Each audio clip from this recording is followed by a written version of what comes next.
بسم اللہ الرحمن الرحیم والذین یؤمنون بما انزل الیک وما انزل من قبلک وبالآخرۃ هم یوقنون،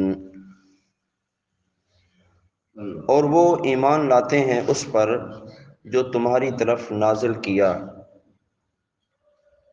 اور جو تم سے پہلے نازل کیا گیا، اور وہ آخرت پر یقین رکھتے ہیں۔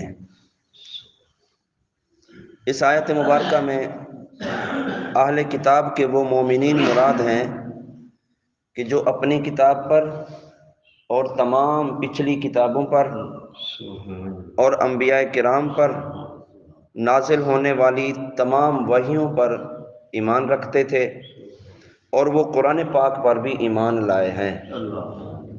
یعنی جس نبی کے دور میں وہ پیدا ہوئے، اس نبی پر جو کتاب نازل ہوئی وہ اس پر بھی ایمان رکھتے ہیں، اس نبی پر بھی، اس سے پہلے والی کتابوں پر بھی، اور تمام انبیاء پر بھی۔ اور جب رسول کریم صلی اللہ تعالیٰ علیہ وسلم ان کی نسلوں میں سے حضور کے دور میں جو لوگ موجود تھے، آپ علیہ الصلوۃ والسلام کا بھی کلمہ پڑھا اور قرآن پاک پر بھی ایمان رکھا۔ اس آیت مبارکہ میں وہ مومنین مراد ہیں۔ اس آیت میں ما انزل الیک سے تمام قرآن پاک اور پوری شریعت مراد ہے، یعنی وہ لوگ پچھلی تمام کتابوں پر بھی ایمان رکھتے ہیں، پچھلے انبیاء پر بھی ایمان رکھتے ہیں، نبی کریم صلی اللہ علیہ وسلم پر بھی وہ ایمان رکھتے ہیں، اور قرآن پاک پر بھی وہ ایمان رکھتے ہیں۔ یاد رکھیں کہ جس طرح قرآن پاک پر ایمان لانا ہر مکلف پر فرض ہے، اسی طرح پچھلی کتابوں پر ایمان رکھنا بھی ضروری ہے۔ جو پیچھے آسمانی کتابیں پہلے انبیاء کرام پر نازل ہوئیں، جو گزشتہ انبیاء کرام پر جتنی کتابیں بھی نازل ہوئیں، البتہ ان کے جو احکام ہماری شریعت میں منسوخ ہو گئے ان پر عمل کرنا درست نہیں ہے، مگر ایمان رکھنا ضروری ہے۔ مثلا پچھلی شریعتوں میں یہ تھا کہ بیت المقدس کی طرف منہ کر کے نماز پڑھی جائے، یہ پچھلی شریعتوں میں تھا۔ شریعت محمدی میں یہ ہے کہ کعبۃ اللہ کی طرف منہ کر کے نماز پڑھی جائے۔ تو کعبۃ اللہ کی طرف منہ کر کے نماز پڑھنے کا جب حکم آ گیا تو اب وہ پچھلا حکم منسوخ ہو گیا۔ ہمارا ایمان تو ہے کہ بیت المقدس قبلہ اول بھی ہے، انبیاء کرام کا قبلہ بھی ہے، پہلے وہی قبلہ تھا، اس پر ہمارا ایمان ہے، لیکن اب حکم منسوخ ہو گیا تو اس لیے عمل نہیں کریں گے۔ مثلا کوئی بندہ کہے یار وہ بھی تو قبلہ ہے، اس لیے بیت المقدس کی طرف منہ کر کے ہم نماز پڑھ لیتے ہیں، تو اب نماز پڑھنا جائز نہیں ہوگا۔ کیوں؟ کیونکہ حکم منسوخ ہو چکا۔ ایمان ہے ہمارا کہ وہ بیت المقدس قبلہ اول ہے، لیکن اب عمل نہیں کریں گے، کیونکہ عمل کے لیے دوسری جگہ ہمارے لیے منتخب کر دی گئی ہے کہ وہ کعبۃ اللہ کی طرف منہ کر کے نماز پڑھنی ہے۔ تو ایمان ضروری ہے، اور جب حکم منسوخ ہو گیا تو اب اس پر عمل کرنا ضروری نہیں ہے۔ قرآن مجید فرقان حمید سے پہلے جو کچھ اللہ تعالیٰ نے اپنے انبیاء پر نازل فرمایا ان سب پر اجمالاً ایمان لانا فرض عین ہے، یعنی یہ اعتقاد رکھا جائے کہ اللہ تعالیٰ نے گزشتہ انبیاء پر جو کتابیں نازل فرمائی ہیں ان میں جو کچھ بھی تھا وہ سب سچ تھا اور حق تھا، اس پر ہمارا ایمان ہے۔ اور قرآن پاک پر یوں ایمان رکھنا فرض ہے کہ ہمارے پاس قرآن موجود، اس کا ایک ایک لفظ اللہ تعالیٰ کی طرف سے ہے، اور ایک ایک لفظ قرآن پاک کا برحق ہے اور سچا ہے، اور اس پر ہمارا کامل ایمان ہے۔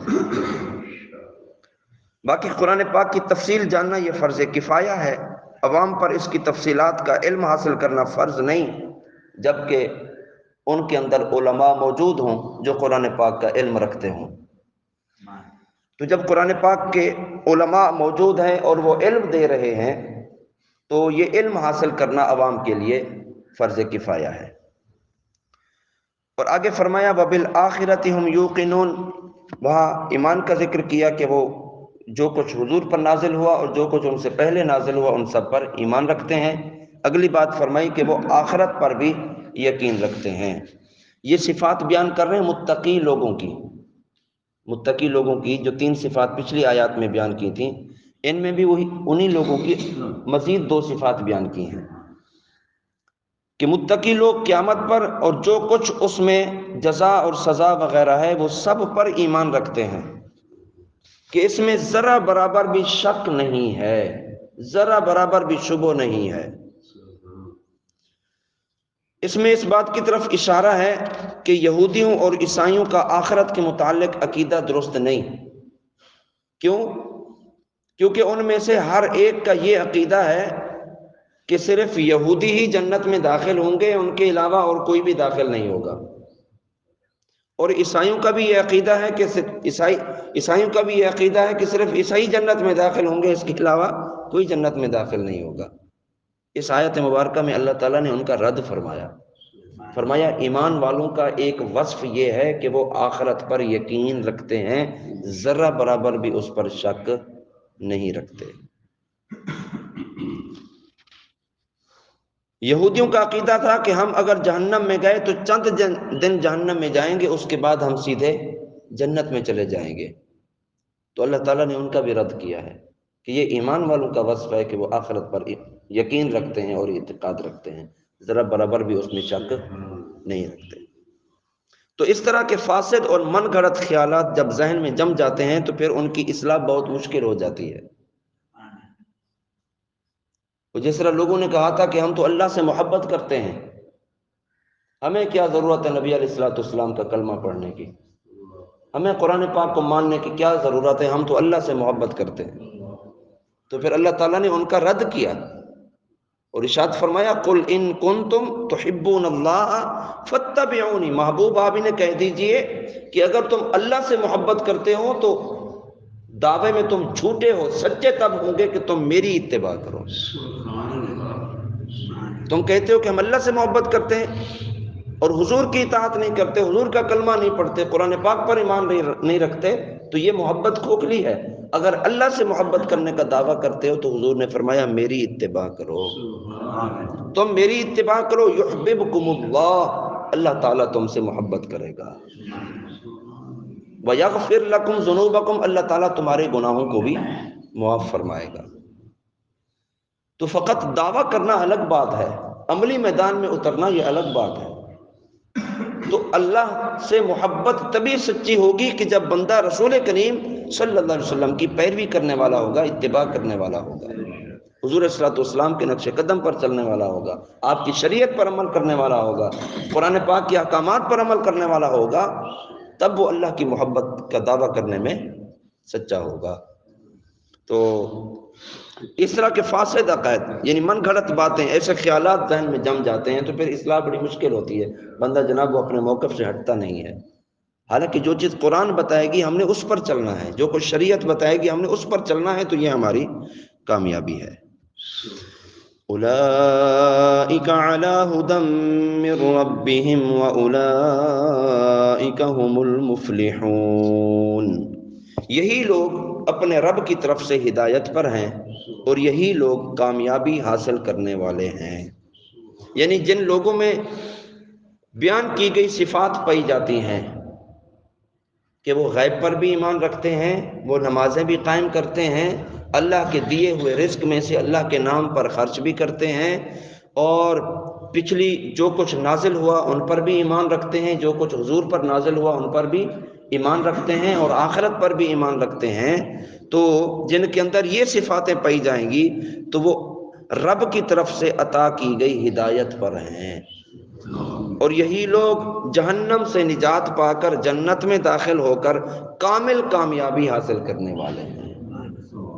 اصل کامیابی تو آخرت کی کامیابی ہے کہ جو بندہ وہاں کامیاب ہو جائے، وہاں وہ کامیاب ہوگا کہ جو جن کی عقائد و نظریات ٹھیک ہوں گے، کہ وہ غیب پر بھی ایمان رکھتا ہے، وہ نمازیں بھی قائم کرتا ہے، صدقہ و خیرات بھی کرتا ہے، اور پچھلی آسمانی کتابوں پر بھی ایمان رکھتا ہے، اور آخرت پر بھی ایمان رکھتا ہے۔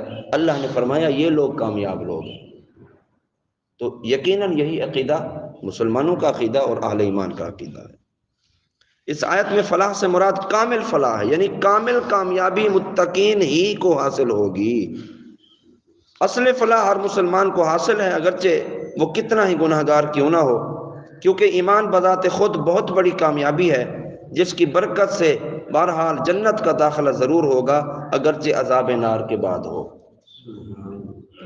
کامل کامیابی متقین کے لیے، اور اصل کامیابی کلمہ پڑھنا پر بھی ملے گی، کیونکہ حضور اکرم صلی اللہ علیہ وسلم کا ایک فرمان ہے اور کئی مقامات پر یہ حدیث پاک موجود ہے، فرمایا من قال لا الہ الا اللہ دخل الجنہ، جس نے کلمہ پڑھا وہ جنت میں داخل ہوگا۔ تو یہ کافر کے مقابلے میں ہے کہ کافر جنت میں نہیں داخل ہوگا، جو ایمان لائے گا وہ جنت میں داخل ہوگا، تو اسے کامیابی ملے گی۔ بد عمل رہا تو سزا بھگتے گا، سزا بھگتنے کے بعد پھر ہمیشہ کے لیے جنت میں داخل کر دیا جائے گا۔ تو یہ اعزاز ہے مسلمان کے لیے، یہ شان ہے مسلمان کے لیے۔ یہ اعزاز کسی کافر، یہودی، کسی عیسائی، مشرک کے لیے یہ اعزاز نہیں ہے۔ تو اللہ رب العالمین ہم سب کو کامل کامیابی عطا فرمائے، حقیقی کامیابی اللہ تعالیٰ عطا فرمائے، متقی لوگوں کے طرز عمل پر، نقش قدم پر اللہ تعالیٰ ہمیں چلنے کی توفیق عطا فرمائے۔ وما علینا الا البلاغ المبین۔